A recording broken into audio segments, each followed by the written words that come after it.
All right. What's up, everyone? Welcome to now episode 4 of, well, fuck, I don't know. It doesn't have a name.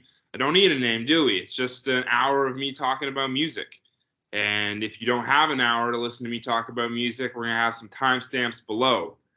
Although, Robbie, I can't imagine why anyone wouldn't want to take an hour out of their day to listen to me talk about the new Future album, new Pusha T album. I don't understand why you wouldn't want to spend all 57 minutes or whatever the final length of this is chopping it up with me.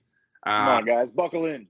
Buckle in, you know, get yourself a beverage, a footrest, whatever it takes. Get comfortable. We're just getting started here.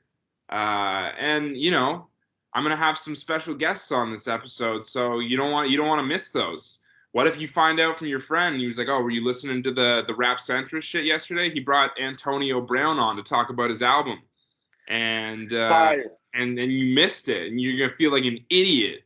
So don't do that." He actually dropped an album in April, eh? He's not actually coming on the show. I'm lying, but it's we actually got the debut album from Antonio Brown. That's out. You can listen to it if you want. I think we'll stop hearing about him altogether in the next 6 months. I hope so. Is he done with football? You're the football guy here. Has that bridge been burned? I think football's done with him. Okay. So it's one of those situations. And I think he was done with hip hop before he even started. I do not think that is his lane. It's probably a bad sign for both him and Kanye West that they're hanging out with each other. I don't think that relationship's good for either of them. No, I agree. Unless Kanye's trying to work on his out routes or whatever. He's got to work on that footwork. You got to work on something to get to Skeet. But that's Skeet. I love it. Skeet references. You hear? I think we agree. You hear he has Kanye's kids' names tattooed on him now. That's too much, man. That's fine. That's way too much. If we're keeping track of what we're on Ye's side and Skeet's side about, we're definitely the RapCentrist team here is definitely on Ye's corner on that one. That in hindsight makes the video where he kills him and buries him alive totally fair. Yeah, that's totally fair. Okay. All right. I think we agree on this one. We're gonna before we kick the episode off, I want to just quickly explain that although you probably saw the cover photo is something called a Topster, kind of a grid of ranking my favorite projects of the month.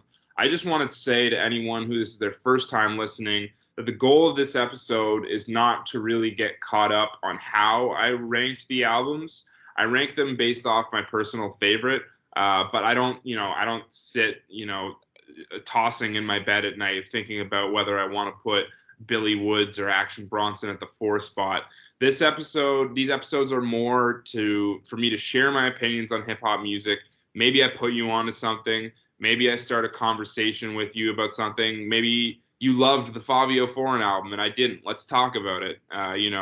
Whatever you hear brought up in this episode, here's the open door to talk about it. Whether you disagree with me or agree with me, this is really just about an appreciation of music and a conversation about music. Not so much about a systematic or a scientific breakdown of whose shit is better. That's not what this is about.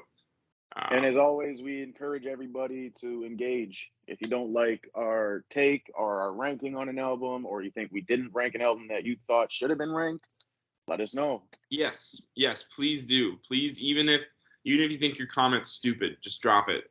Shout out my boy Blake Beams. I think he's commented on every episode so far.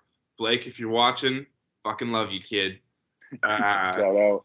Let's keep it moving. We're gonna start. Want to get into some albums? Yeah, let's get into some albums. I spend way too long usually talking about my honorable mentions, so I'm just gonna mention these albums. Some albums that I thought had some good tracks, but didn't really make it to the point where I want to talk about. T Grizzly dropped an album last month. Autumn, who is a young up-and-coming trap artist, dropped an album last month. 42 Doug and ESTG had their first collab project together. Those are two pretty popular guys at the moment coming together with a collab piece. Fabio Foreign and his drop Bible. Those are 4 projects that I didn't really make notes on. I probably have more negative things to say about them than I do positive. So I'll just mention them, and that they're not releases. I think that if you're a fan of any of those artists, you're probably going to find music you like. The Grizzly and the Autumn projects were just not totally for me. But if I could say anything about the Fabio or the ESTG album, I would say for the collab project, G and Doug, I like that pairing. Like, I like those two sonically. I think their voices contrast each other nicely. Doug's got the kind of like more high pitched whiny voice, and then ESTG, this is a former football college linebacker, and he sounds like one, just like a big old husky voice. I thought, like you said at the start of the episode, I'm the football guy, and before I even heard a song from the dude, I liked him because I found out he was the #1 ranked linebacker in Alabama, and that's no small feat, man. If you're the #1 any position, I'd say in Alabama, a football state. Oh, that's yeah, a big feat. They play some football over there. Yeah, so shout out to him. So shout out G on and off the field. I thought the best tracks on this shit were cool. It definitely showed me that if they were to drop music in the future, if they had collabs in the future, if there's a follow up to this project, I'm interested. This just wasn't the one for me. On to Fabio. I think that I probably speak for everyone when I say this is the most excited anyone's ever been about a Fabio Foreign project coming off the Ye feature on Off the Grid. That was a pretty beloved feature across the board. A lot of people mess with him on that. Probably a lot of people will point to that as one of his nicest moments as an up-and-coming artist. So going into this one with a couple big features, he had ASAP, he had Ye. I'm not sure how much production Ye actually handled. It doesn't sound like a ton. I like Fabio. I wanted to like this album more than I did. I think he's somebody who, given flashes of talent that we've seen, I think that he is going to have a decent career in this shit. This one just wasn't really for me. It didn't really captivate me in any way. Definitely some nice songs on it. Really nice outro. There was a part, I can't remember what song. He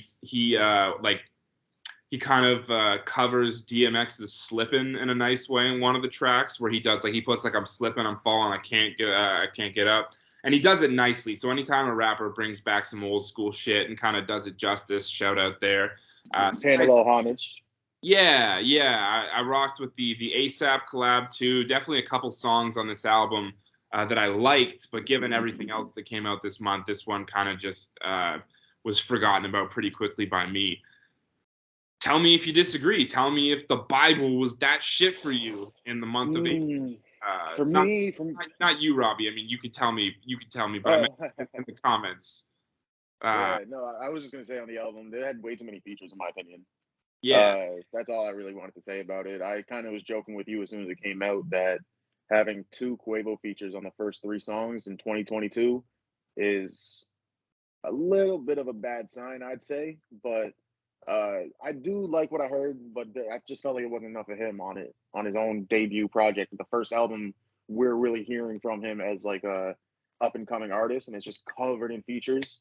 It was, I don't know, but it was cool. It was all right. It's really an interesting conversation to have, because you roll back to 2015, 2016, you look at Quavo on, I wish I had a better list of the features here, but the Congratulations with Post Malone was the huge one. There was a couple with Travis Scott for sure, but there was just there was a 2-year stretch where having Quavo on a feature was just he's fucking bodying everything. Yeah. And I don't dislike Quavo's features on this. I think I can say that I don't totally disagree with you when you say that 2 collabs off the bat and 3 on the album total might be more Quavo than you want in 2022. And I'm not saying that to shade Quavo. I'm not trying to talk shit about Quavo. I'm just saying, just really front loaded with those features there. But anyways, I think that to give them a little bit of credit too, there's probably a good connection there, because I heard that Quavo and Pop Smoke really hit it off, and then Fabio's Quavo's guy. So maybe there was like, some mourning process together where they kind of, I don't know. But at least it's a natural connection. I'll say that much. I don't think Fabio ran him 300K for 3 features. Yeah. All right, getting into the shit that I definitely like a little bit more. Still not going to talk too much about these next 2 projects just yet. Go through them a little quickly. Zarmageddon is, I wish I had the note on this, the 4th or 5th project from Esoteric, former Army of the Pharaohs rapper and Inspector Deck, Wu-Tang Clan, of course. There is I'm ashamed that I don't remember the producers. I think 7L. I hope I'm not wrong about that. I think 7L is the producer, so it's a 3-person group. They've had some really cool projects over the last years. Given the the connections those 2 have, there's always Wu-Tang collabs popping up on their albums. They had Czarface meets Doom, or whatever that project was called. They had a whole project with MF Doom last year. They've always had shit that impresses me. But I will say about this project, Zarmageddon, it didn't catch my attention as much initially because there were no big features on it. There's a Cool Keith feature, which is kind of cool, but it didn't have the big name features as their last couple projects. However, they're getting better as a group. Esoteric was actually somebody who I didn't really like in Army of the Pharaohs back in the day. I didn't like his style, his cadence. He's improved a lot, and the production on this is fire. I've always loved Inspector Deck, but he remains like a worthwhile listen to this day, 30 plus years into his career. So shout out Inspector Deck. Again, don't have enough notes on this one to really tell you too much about it, but Zarmageddon, if you fuck with Czarface, that's a dope drop. Recommend that one. My next one here on High Alert Volume 4 by Real Badman. This is a unique drop because it's a clothing company dropping an album. This is the 4th music project they've put out. All these projects are compilations of underground artists, usually a mix of new school underground guys, but then also they'll pull, they had Master Ace on this one. They had, it's not coming to me here. I'm tempted to say Cool Keith, but I don't think it's Cool Keith. I think I'm just thinking about him from the last album. Anyway, it's usually a mix of contemporary and old school underground artists, always nicely produced. The artists that are on it, whether it's Rock Marciano, Boldy James, you don't get the best out of them, but you get good features, good efforts from them. So if you haven't heard of Real Badman, the music they put out, or if you have heard about them and just haven't heard this latest one, Real Badman Volume 4, I recommend it. There's a posse cut on there with Stove God, Evidence, and Boldy, which is great. You'll see that high on my list of songs of the month. There's also a few other moments on there. There's a Marlon Craft solo song, a Rome Street solo song, both dope. Then there's another posse cut to end it with Master Ace, Maxo, a few other guys. Good shit for if you're a fan of underground hip hop. And I recommend all their compilations so far. I'm a big fan of what Real Badman is doing with the music. Clothing looks cool too. So shout out Real Badman. Before we move into the top 5, though, I want to also shout out Jay Skis. I gotta take a breath and drink some water here. I wanted to also shout out Jay Skis. Do you remember the name of that album that came out with him? We're not done the honorable mentions. Oh, okay. I thought you were wrapping it up there. No, I have more honorable mentions than I probably prepared you for, which is why I tell me, Robbie, honestly, did I do better? Am I getting better at going through the honorable mentions? I feel like I was a little quicker there. No, you're good. I just got to tell you, because from my end, you said the first 4, and then you said, and these next 2. So I thought you were done.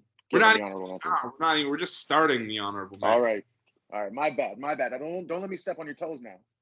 No, please don't, because I got nice shoes on. I don't know why that wasn't. Sometimes you try and think of shit on the fly. The best comebacks are on the fly, and the worst comebacks are on the fly too. So that was somewhere in the middle, probably closer to the worst. Yeah. All right. Hey, someone comment down below what Harry should have responded with, I guess. Moving on to some projects I got a little bit more to say about. Got a little bit of notes on stuff that is a little more interesting for me to talk about. No Rest for the Wicked is the latest drop from Ransom. Very, very lyrical, bar-heavy rapper who sort of follows in the Griselda format. I don't know if I want to call it the Griselda format, but he drops 3-4 times a year. This latest project, No Rest for the Wicked, is not completely produced by Nicholas Craven, but it's I think over half produced by him, so that's worth a mention. I really love Ransom. I put in my notes that if everyone in the world had to rap a cappella, I think that Ransom would be like a top 3, top 5 rapper, because the shit he says, the bars this guy has, are just like next to none, for real. He's saying shit. I took a couple down here, some of my favorites in the album. He said, I'm on the eve of going at him like I took the fruit. I thought that was a fire little, everybody want to sell until they have to sit in one. Like not crazy wordplay shit, but like dope punchlines that when you run it back in your head, you're like, oh fuck, like he just said that shit. So I really respect Ransom as a lyricist for always catching me off guard with a crazy bar or two. With this project, the reason it's not higher on my monthly list, 2 things. I love Nicholas Craven. I love his production. I thought some of the last projects Ransom did, specifically his last one with Big Ghost, was just a little bit more... It was just a little harder. The production it was a little tougher, a little grittier. This one's a little more chill production, and I enjoyed the tougher production. I thought it brought out the best of Ransom. So I'm not in any way dissing the production. If you're asking me why this is not my favorite Ransom project, I would point to preferred production in past projects. Also, I would just say that he's truly, like, bar for bar, one of the best rappers in the world, in my opinion. But throughout this entire project, he holds one cadence the whole time. And like he'll mix the flows up, but he really just has one style of vocal delivery, which is this calm and confident delivery. And it sounds really good, but when sometimes when you go 8 tracks in a row of it, it just, I don't want to say it gets stale, because I feel like that'd be disrespectful to how good he is, but I think you get what I'm saying by saying that. So I just, for me personally, I would like to hear him get a little more angry every once in a while. Not for a whole song, but for a bar or two. And I think he did that a little bit more on the Big Ghost shit. So really dope project. If you haven't heard of Ransom, this wouldn't be the starting point in my opinion. But I do think for Ransom fans, this is a dope drop. He never disappoints, certainly not here. So Ransom, No Rest for the Wicked. I co-signed that one. Next up, I got Outerwear Season 2 by Bub Styles. If that name's familiar for any of my close followers, you probably saw his shit at the Chinatown Sound Tournament I have going on. So I was not familiar with Bub before this like just stumbling onto the whole Chinatown sound scene. Shout out my guys over there. Shout out G Media. Shout out Bub. This shit is hard, man. This shit is, I would say this music is not accessible to everyone. This shit is fucking tough. He is like almost yelling over these beats. He's got this, I said earlier, ESTG had a husky voice. Bub Styles makes ESTG sound like a fucking Disney princess. This dude is fucking just husky, hard, tough shit. This is some shit this is some shit to make you pull up to your old principal, punch him in the face for talking to you who are younger. This is some shit to pull up your ex-girlfriend's father, punch him in the face. Hey, I mean, I don't go around punching people in the face. I don't necessarily condone it either. But if you had to pick an album to go sock someone in their shit to, this the one. Outerwear Season 2. All underground New York features, I believe. All friends of Bub. But the features are all dope, especially one at the end from, I think his name is Blue Azul. Really brought a different flavor there at the end. That track was crazy. Shabbat Morning, that song is crazy. Seventh Letter, that song is crazy. It's like I said, this one's definitely not for everyone. And then if you're not into hardcore shit, if you're not into underground shit, I don't know how accessible this one is, but I fuck with it. So I got that coming in we're within the top 10 now. So that one's within my top 10 of the month. Next one I got is a project that's just came out. No, sorry, came out in the month of April, but I just stumbled on it in the last couple days, so I wish I had a bit better notes on it. Running as Fast as I Can by William Crooks. Had not heard of this dude until a couple days ago. Still can't tell you all that much about him, so I'll make this kind of quick. This is some really cool eclectic hip hop. I would describe it as almost alternative hip hop in that it kind of goes all over the place sonically. A lot of vocal editing done on this, similar to Brockhampton, in that like they're always playing with the pitch or the tone of the vocals. That happens a lot on this project. Without putting him in a box, and I feel bad doing this because this is such interesting, kind of out there, quirky hip hop. This shit is kind of similar sonically to Brockhampton. I think that if you're a fan of them, I would check this out. Really cool project. It's some of the shit is actually like hard or tough. Like some of these songs are bangers, but the lyrical matter is not taking itself that seriously. I wouldn't go as far as to say comedic, but it's like this really interesting music, and that there's some bangers, some up-tempo hard shit, but that the lyrical content of it is not anything that's trying to be that hard or even take itself too seriously. Very cool, interesting project, and I think it is accessible to a large amount of listeners. So if you haven't heard of William Crooks, this one's really cool. Shout out the page Let's Show and Tell. He's not watching this. I don't talk to him a lot, but he put me on this, so go check out Let's Show and Tell if you're watching up to this point. He put me on this project.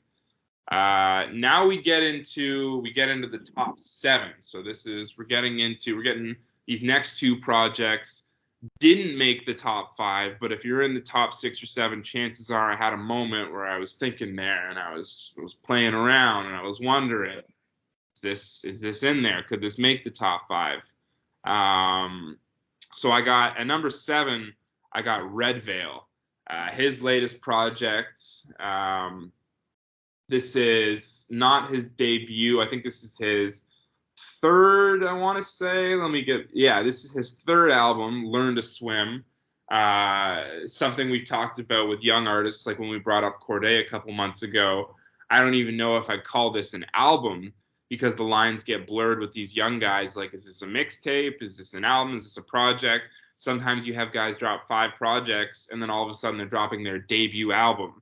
I think Conway's dropped his debut album 5 times in the last. Yeah, right. I don't know how all that shit works, but third project from Red Veil. Somebody who I've really liked in the past. His last project really, really caught my attention. I think he's super talented. I don't know. I don't have his exact age, but he's like 18, 19, 20, super young dude. So like just ton of potential. Very excited to see where his career goes. Let me get into my notes here. I will start off by saying I did not like this project as much as his last drop. I thought there was still tons of great moments throughout. I thought that I think that if you're a fan of good, chill hip hop, definitely check out Red Veil. If you're not familiar with him, he's a really strong writer. He showed more signs of melodic ability on this project. Like his hook on Sky, I thought was really pleasant. He is improving in a lot of aspects, but while he is improving, I thought there were some missteps on this project. Mainly just in that I thought that the instrumentals for this project were too grand. And by grand, I mean that there's so much going on. There's a lot of instrumentals on this project where you have multiple instruments mixed in there, a dominant sample mixed in there, and there's a lot of instrumentals on this project that for me there's just too much going on.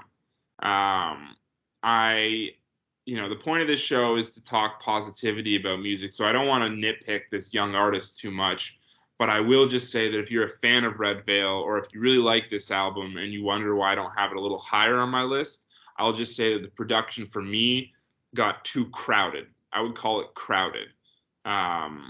Robbie and I both agree on this one. I know when you were talking about it, you really like PG Baby. So do I. That's one of the highlights on the album for me. Shoulders is another highlight on the album for me. Automatic, I think, is the name of the collab with Fly Anakin.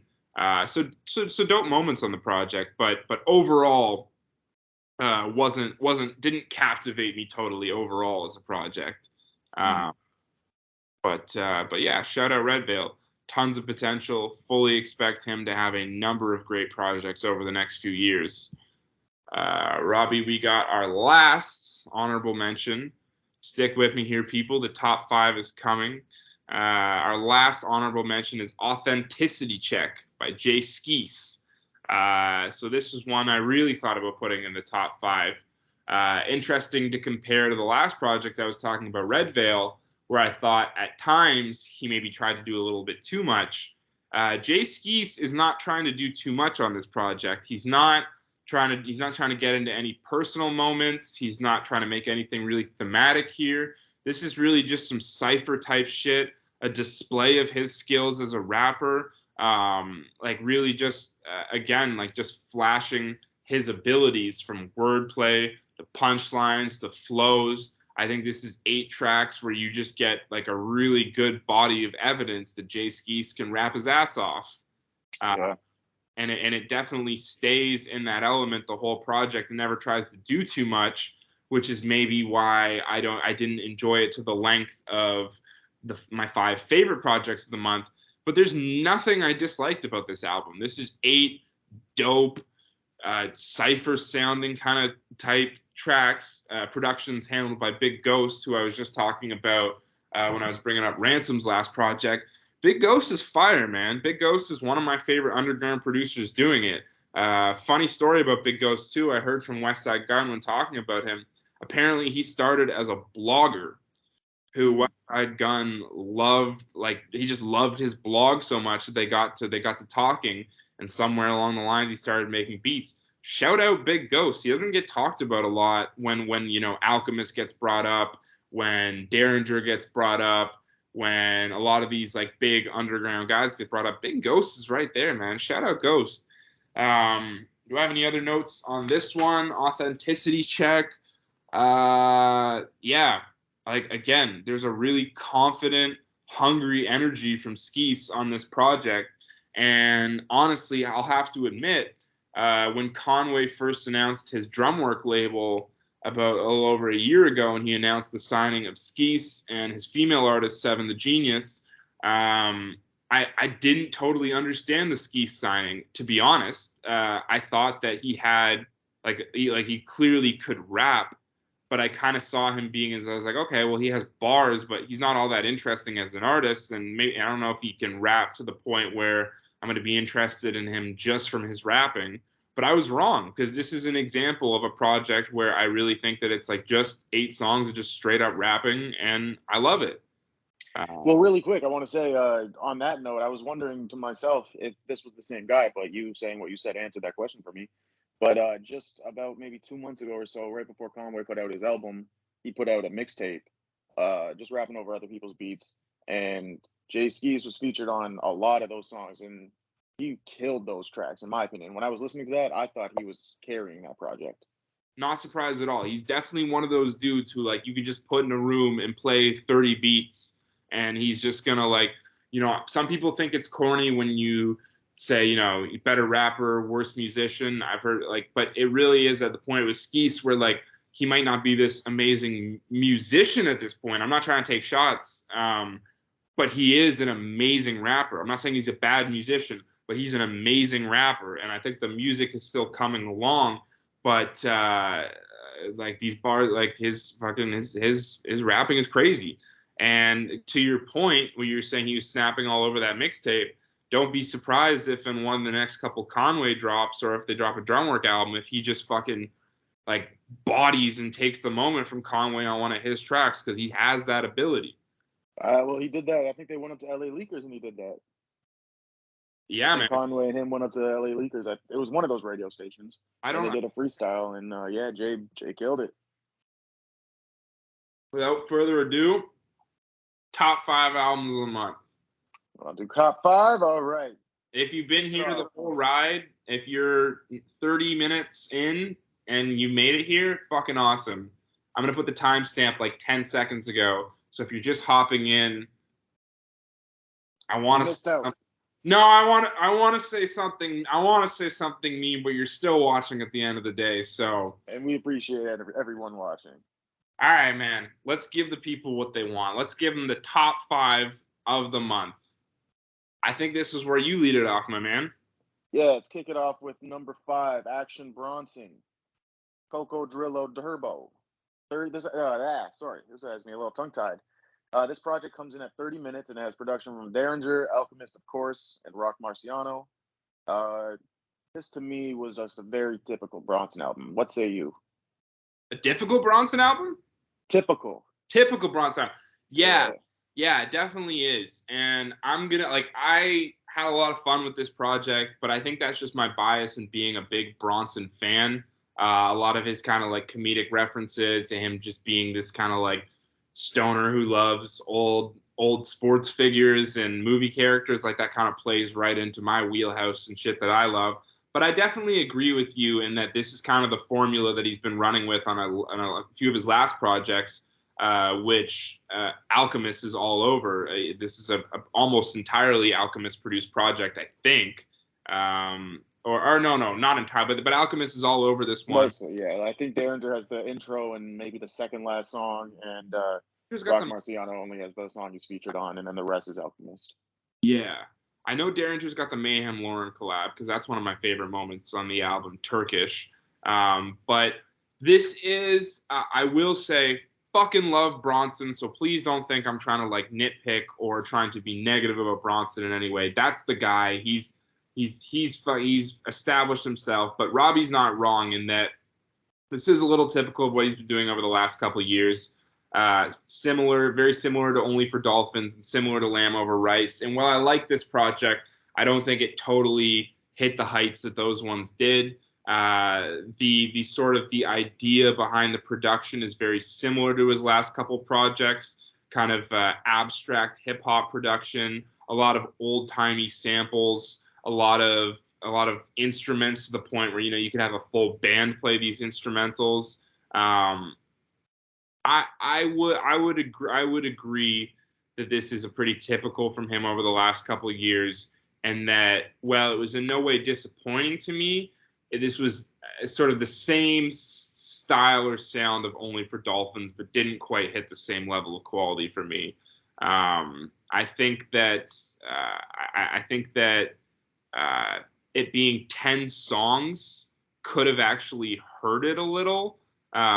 Usually I like when albums are short and concise, but I do kind of get the feeling like this one ended before it was ready for it ended before I was ready for it to end. Yeah, man. If you haven't heard, if you're not really in tune with Bronson over the last couple years, I would recommend Only for Dolphins over this one. But lots of dope moments on this. I like the collabs for the most part. It's dope to hear Conway and Rock Marciano on this. I love the beat on the outro. That shit is fire. Forgive me as I pull up the name here. Yeah, Storm of the Century is like a beautiful outro to the album. That one's dope. Turkish might have been one of my favorite songs on the project. And shout out Derringer, because I don't know how much Bronson and Derringer has come to life in the past, but that's a dope pairing. I really like that pairing. Not a whole lot more to say about this one. I think that you're here looking at this picture of this big fucking crocodile because I just really love Bronson. Definitely not one of his best drops ever, but shout out a legend in my eyes. And I'm not a fan of those recent album artworks either. The last, I think, 4 albums, What? I don't know who's doing that. What? I don't like it though. I don't like it. I think I'm it's just saying. I'm almost sure it's his artwork. He's drawing them. So I don't think they look good. you're just fucking negative for hating on a 30-something-year-old man trying to get back in touch with drawing shit like that. You know what? It's cool that Action Bronson draws. It's not cool. So what? He can be inspired to do those little bullshit ass arts, but he can't be inspired to make a song that sounds a little different. Shots. I don't know what to do here, guys. 4 episodes in, I've never been challenged like this. We're reaching All right, let's just move on. Instead of challenging Robbie, I think I'm just gonna just sheepishly transition into this Billy Woods album. Let's talk about it. Yeah. Billy Woods, Ethiopies. This album comes in at 39 minutes. I haven't heard too much about this guy in the past. Robbie, we got a problem. Technical issues. It's Future. Oh no! You spoiled the next screen. You're spoiling the list. All right. Fuck. Billy Woods, Ethiopies. This is a 39-minute long project. Production on this is handled by Preservation. This has features from LP and your boy Boldy James, amongst a few others. Let's talk about it, man. This next couple minutes is going to be a little bit more of a conversation about Billy Woods in general than this album. And to give some fair context to me saying that, I have not heard every Billy Woods album. I feel like I was unfairly introduced to Billy Woods in that when I first made my rap blog, I didn't really know who he was. And he's got this huge cult following that, no disrespect to them, has him as one of their greatest hip hop artists ever. It's very much the same people who love some rap songs by Earl, people who like anywhere from, whether you want to call it lo-fi to ambient hip hop, dark hip hop, alternative. He's got a very solid core fan base who truly thinks that his music is some of the greatest rap music of all time. I don't personally feel that way, but I feel like Billy Woods is actually good enough that I can respect people feeling like that. I didn't totally understand it at first, but I get it now, and I want to talk about it a little bit. This is somebody who does not have in any way a traditional delivery, a traditional style of making hip-hop music. His beats, his production are very, very odd, abstract, dark for hip-hop music. You could go to any old 70s, 80s music. You could go to any old 70s, 80s horror film, and you could find Billy Woods instrumentals, and you could just mix them in there. Like, his shit is so dark, it's so creepy that you could just go to a Texas Chainsaw Massacre movie where they're like, oh shit, what song do we put for the scene of the girl getting her toes cut off? And I would just say, oh, you could put any of these Billy Woods instrumentals. It's really some dark, eerie, alternative shit, and it's cool. It's not totally me. It's not totally the type of music I listen to, but this is some cool music. I think that him as a writer almost sounds to me more like an author during times than an actual rapper. He has this incredible ability to paint pictures, give a descriptive breakdown of a scene of it. Like, he's incredible descriptive ability, strong writing. You obviously get the sense that he's just a really intelligent guy through his writing. Yeah, man, it's some really out there shit. I can totally understand if this is some of your favorite hip hop music, but I think that if this is some of your favorite hip hop music, you probably don't enjoy as many traditional forms of it.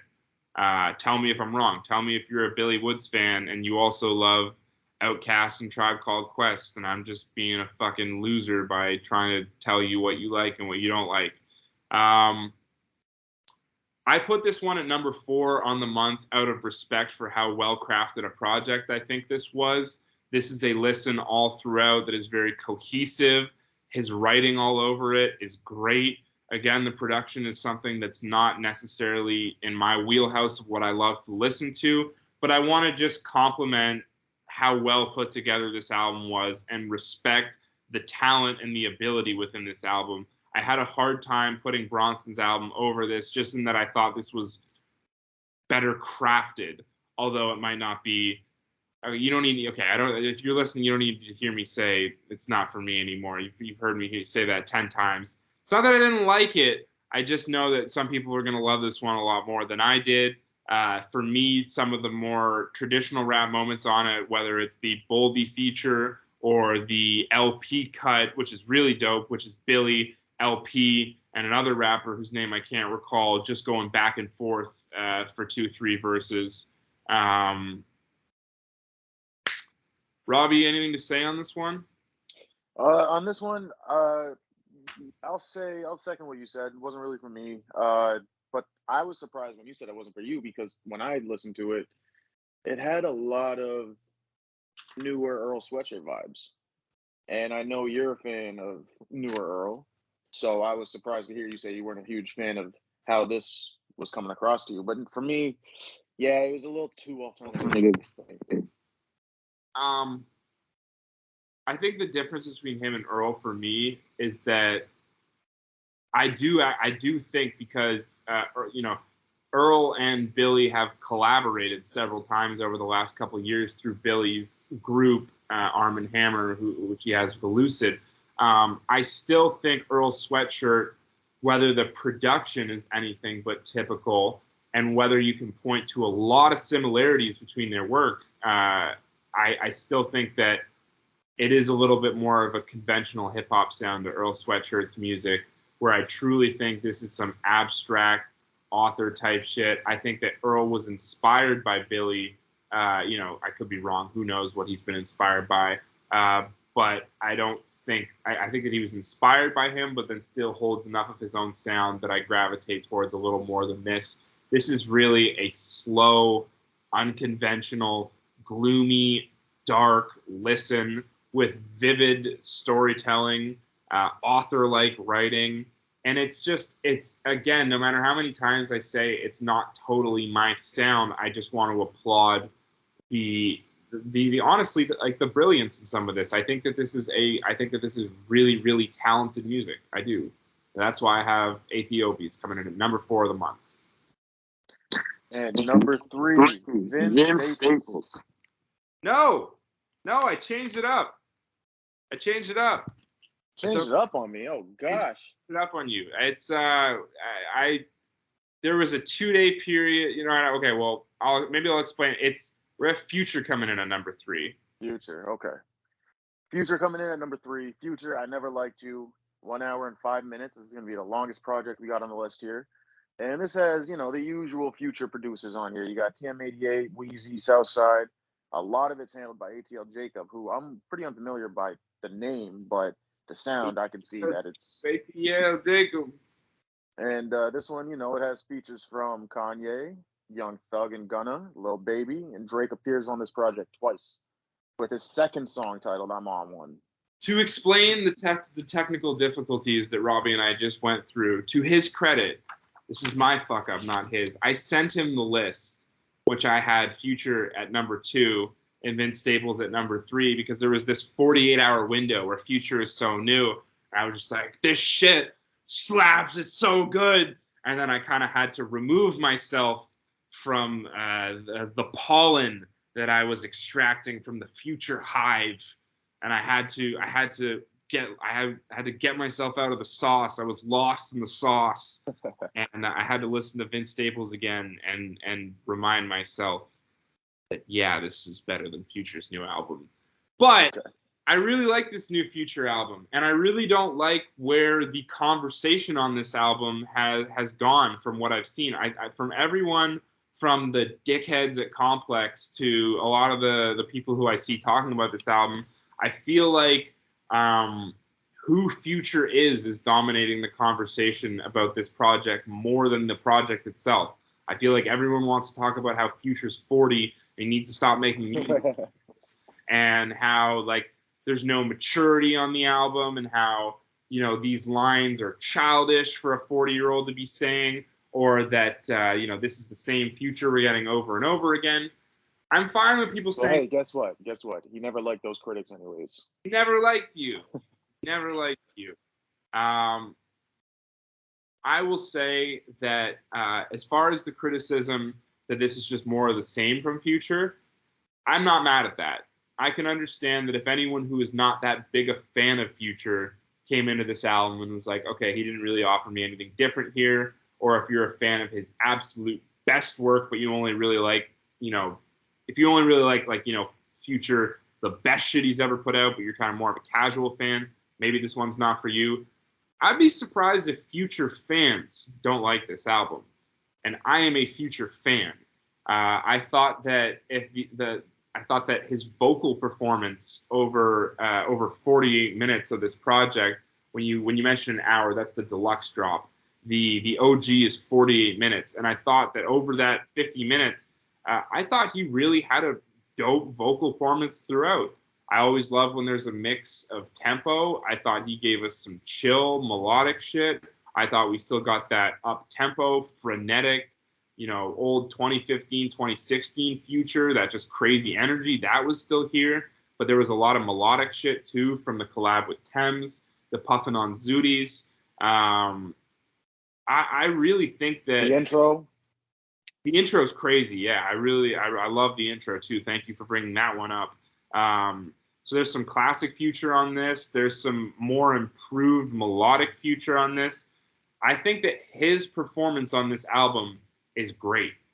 I think that if I had to point to anything I didn't like on this album, would probably be that this production is fairly typical of a Future album, and that if you were to go over Future's best albums, the production on this just can't sit with those.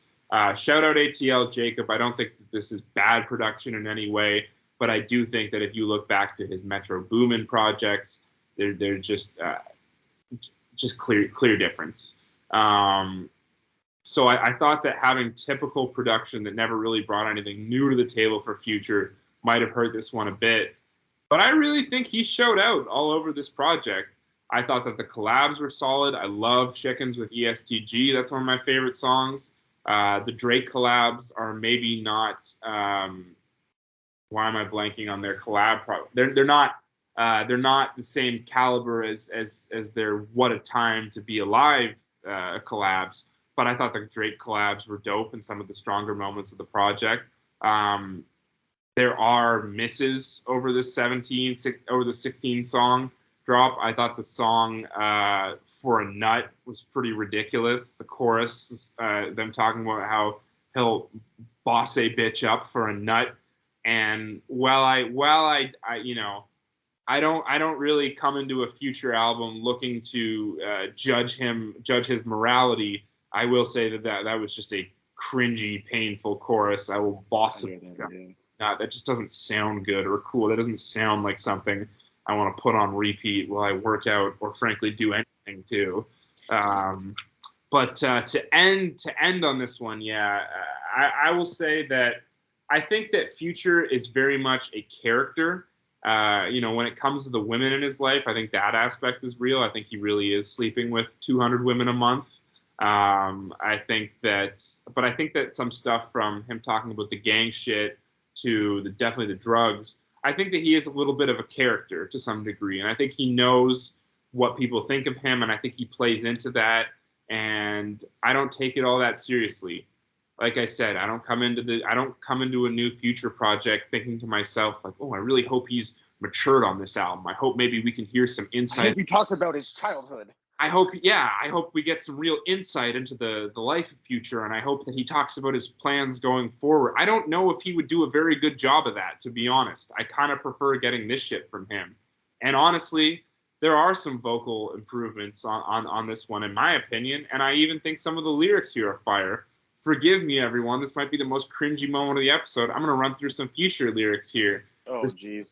Man's talking, 100 bitches, they calling me Chamberlain. New millennium look like an alien. Put a mill on a scale, gotta weigh 'em in. I take off, I see fire at the tail end. Tell the troops and I load up a caravan. I maneuver, but I got a ratchet. Had the bulletproof whip, we gonna crash it. When you dealing with demons, we careless. Shout out my guy, Future Hendrix, talking that shit. All right. Wasn't too painful for you. Are we? Is that all your thoughts on Future here? That's all my thoughts on Super Future, Pluto, Future Hendrix, my guy, forever. Shout out Future. I don't care fucking how old you are. Keep giving those anthems. I'm here for them. Solid album. And that brings us to number 2, Vinnie Staples. Ramona Park Broke My Heart. This album's 41 minutes, a clear, concise 41 minutes. Production by Mustard and Kenny Beats, and handled by other producers that I'm just not too familiar with their names. And this has features from Lil Baby and Ty Dolla $ign. Yes, sir. Yes, sir. Interesting you brought up how there's a lot of production credits on this one who people are not that familiar with. Outside of a lone Kenny Beats and 2 Mustard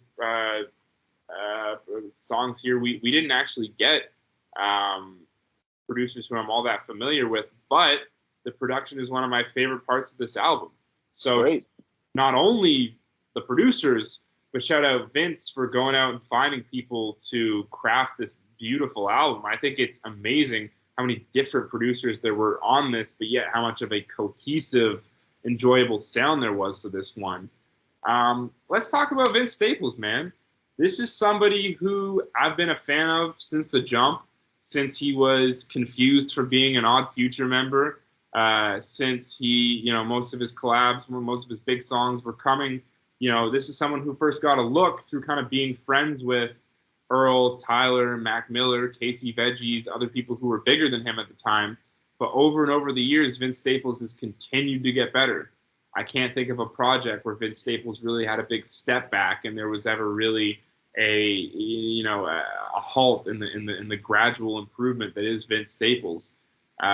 He went through 2012, 2015, 2016, really with this solid kind of. It was a bit of a harder sound. It was a sound that kind of represented the LA streets. He said in a recent interview he feels like his music has always been him, like a chronicle, I don't know what the fucking long term of this, but like him chronologizing, whatever the word is, him sort of documenting, I guess is a better word, him documenting his neighborhood, the life of the people, and the story of the people in his life, the story of his life. But over the last few years, he has really made an effort to shift his sound into something more melodic, something smoother, something that I think that he has done an amazing job with on this project. I thought his last album's, this self-titled project called Vince Staples, we saw him dipping into some smoother, more rhythmic inclined songs. And now looking back at that really felt like the practice session for this album. I think that he has really gotten better at this melodic sound. Robbie, correct me if I'm wrong.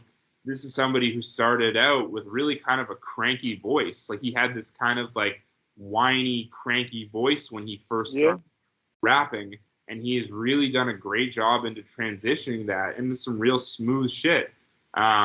I love how there's a blend of retro, R&B, G-funk samples all over this album. They really complement the vocal style he takes over it. His storytelling and his ability to paint a picture and sort of draw you into his world continues to be a strong element of his.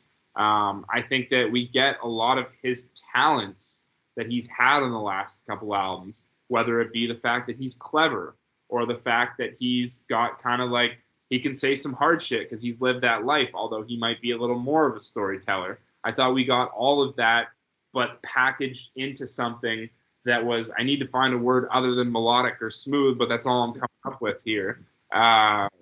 So if you're nice with the synonyms and you're watching at this point, hit me up with some suggestions because I got to expand my repertoire. This was a really good album though, man. Like you said, we both kind of been listening to this guy since he's really started rapping, and I still from time to time go back and listen to his, and not his debut, but it had to have been one of his first couple projects, the Stolen Youth project that was produced by Mac Miller. Yes. I still go back and listen to that from time to time. There's still a couple songs on there that are still good to this day. He's got But gems. this, He's got gems. oh, for sure. Sure, For like sure. There's like, I can't even remember the name of it right now, but there's that one song on Shine Cold Chain 2 that like got me into his music. Rattle. I could be wrong. Hmm? I think it was Trunk Rattle.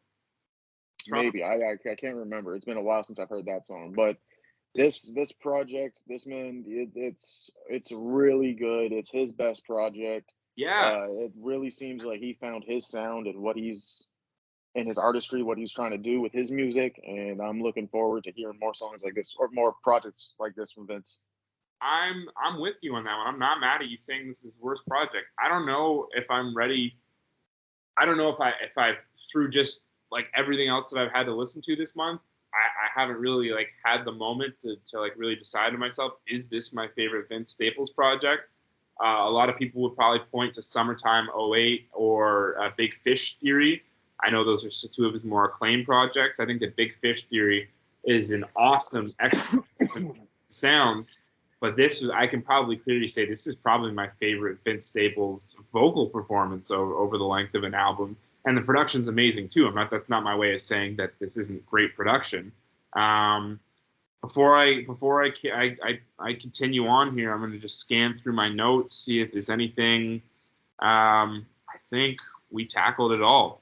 Incredible fucking project.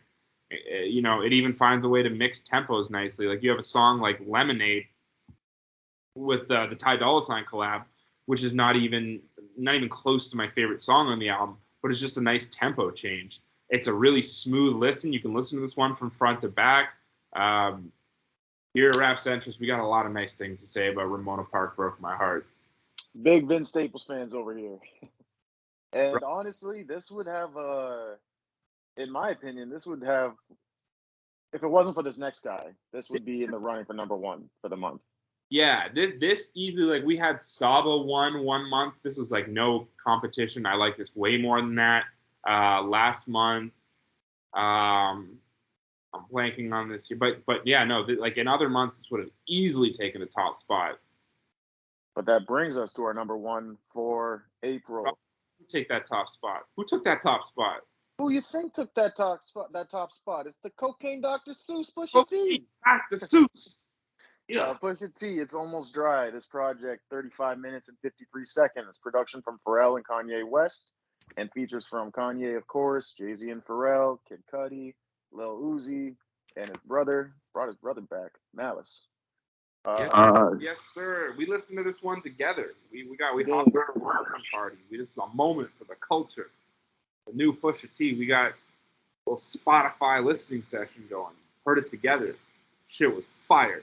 Cooked up a crack rock right after. Okay, I didn't do that last time, but everything before that was true. I'm gonna start out by this one by saying that five songs into this one, I was feeling like we might have an all-time classic. It started really good. Hold on one second here. Okay, sorry, there's some shit in the bottom that I wanted to make sure wasn't part of the recording. Yeah, 5-6 songs in, I was like on the edge of my seat, fucking hooked, just like so pumped about what I was listening. The first 5-6 songs on this album, including Neck and Riffs and Dr. Coke and Diet Coke, because they flow really nicely into the first 5-6 songs. I really felt like we had a classic here. And the second half of the album is by no means bad. It's by no means bad, but there is true greatness in the way this album opens, from Brambleton to then the fucking momentous, like stadium-like anthem of the second song is "Smokers Shine the Coops." I'm blanking on the name, but the first 3 songs, the way you hit different energies, but they all transition nicely, rich production. Dreaming of the Past, that might be my favorite beat this year. Kanye just went fucking stupid on that instrumental.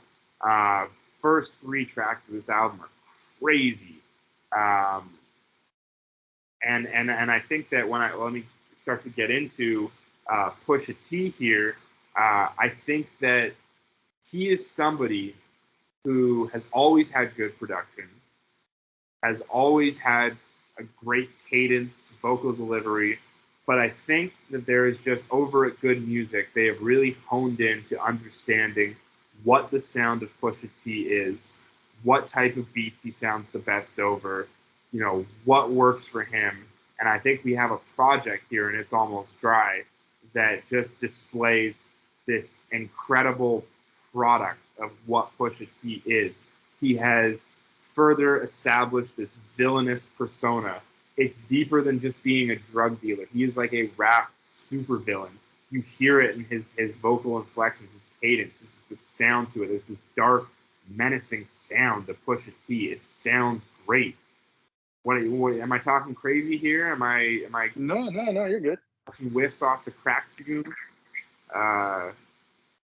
I really just think that you look at some of his last projects and the production on it's good. He's good, but I think that just everything has been brought together further more and more. At 13 songs, this one might not be as tightly packaged as Daytona, which I thought was a near perfect 7 songs. I know you and I disagree on No, that. I know I'm in the minority on that.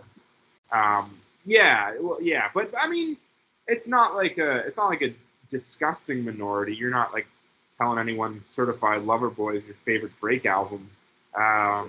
It's there are I polled when it dropped. I polled the albums. I think I got 70% said they preferred Daytona to this, but that 30% that preferred this, like that's still a real percentage of Pusha T listeners who think this is his best project ever, and I'm not mad at that.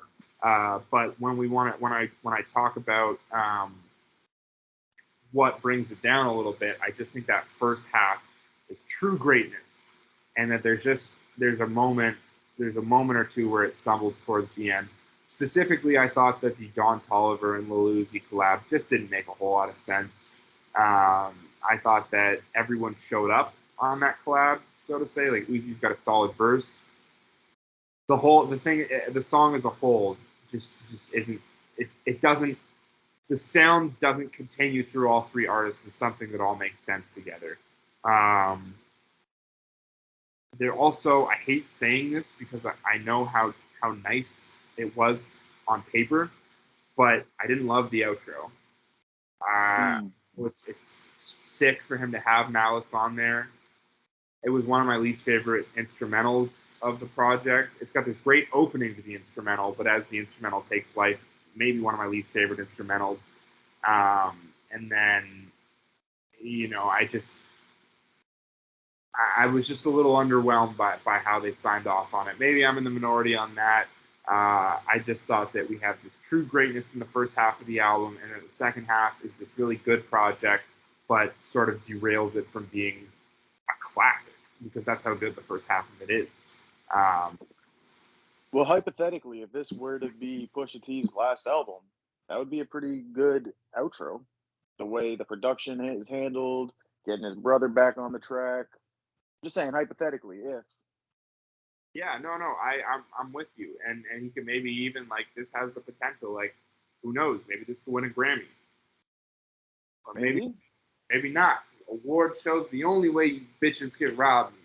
That's a great line. I love that line. I have a feeling we might end up bringing this guy up again next month too, because there's that Harlow feature, or that Harlow album that has that Drake feature that was leaked, where Drake's sending shots. I disagree, because Push has talked about it, because we know I can't remember what radio station he talked about it, and he was like, man, like if that's what Drake's coming with, like if he wants to like throw some subs at me, like cool, like I'm in the interest of ripping his fucking head off, like Man, don't. Pusha T's making diss tracks from Arby's to McDonald's, like what? A shout out that song, but not shout out our fuck with. We don't fuck with squeezed cheese here over at RapCentrist. But no, just to quickly touch on this next episode, man, we're gonna have Young Harleezy and Kendrick Lamar.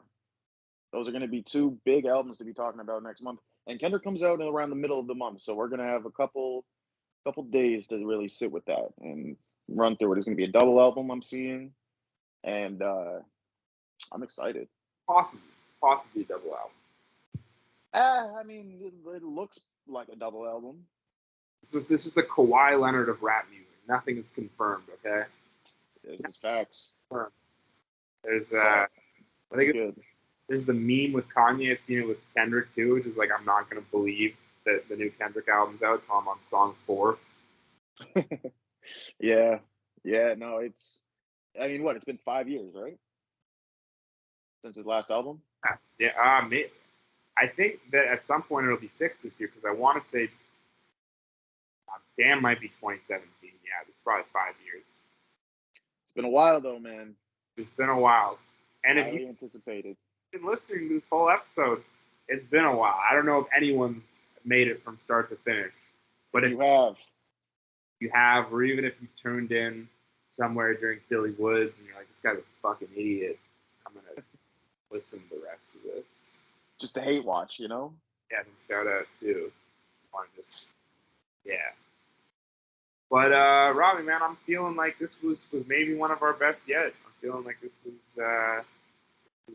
some good shit. So anyone who watched, if you want to comment on anything, from who had the best album of the month to who has the better hat between Robbie and I. But whatever you want to comment, man, leave it down below. I appreciate all the love I've been getting with a few things over the page. Don't want to keep it running here. It's a wrap. Peace. It's a wrap.